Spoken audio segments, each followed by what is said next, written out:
నార్మల్గా AC power pass అవ్వాలంటే ఒక కంప్లీట్ సర్క్యూట్ ఉండాలి. అంటే పవర్ పాస్ అవటం ఎక్కడి నుండి స్టార్ట్ అవుతుందో అదే పాయింట్కి మళ్ళీ పవర్ రీచ్ అవ్వాలి. అంటే ఫేస్ వైర్ అండ్ ఒక న్యూట్రల్ వైర్ ఉండాలి. ఇక్కడ ఈ కాన్సెప్ట్లో మన అట్మాస్ఫియర్ని ఫేస్ వైర్గా యూజ్ చేశారు, ఎర్త్ని న్యూట్రల్గా యూజ్ చేశారు. సో టెస్లా యూజ్ చేసిన టవర్ చాలా పవర్ఫుల్ ఎలక్ట్రోమాగ్నెటిక్ వేవ్స్ని రిలీజ్ చేస్తుంది. ఆ వేవ్స్ ఎయిర్లో పాస్ అవుతూ రిసీవర్ వరకు చేరుకుంటాయి.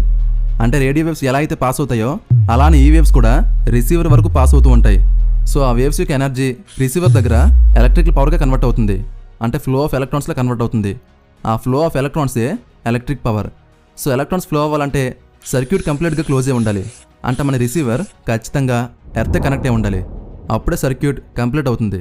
మరి టెస్లా కాయిల్ నుండి కూడా ఎర్త్లోనికి పవర్ని పాస్ చేస్తున్నాం కదా, అది ఎందుకు అంటే మన ఎర్త్ని ఎలక్ట్రికల్గా యాక్టివ్గా ఉంచడం కోసం మాత్రమే మన ఎర్త్లోని కూడా పవర్ని ఇంజెక్ట్ చేస్తున్నాం. సో అప్పుడే మన ఎర్త్ మొత్తం ఎలక్ట్రికల్గా యాక్టివ్ అయ్యి ఆ ఫ్రీక్వెన్సీకి రిసీవర్ ఫ్రీక్వెన్సీ అండ్ టవర్ యొక్క ఫ్రీక్వెన్సీ మ్యాచ్ అయ్యి పవర్ ఈజీగా ఎర్త్ నుండి ఫ్లో అవుతుంది.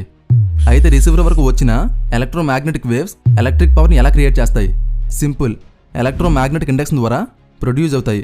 ఆల్రెడీ వీటి కోసం మనం చాలా వీడియోస్లో డిస్కస్ చేసాం. మోటార్స్ అండ్ ట్రాన్స్ఫార్మర్స్ ఈ ప్రిన్సిపల్స్ని బేస్ చేసుకునే వర్క్ చేస్తూ ఉంటాయి.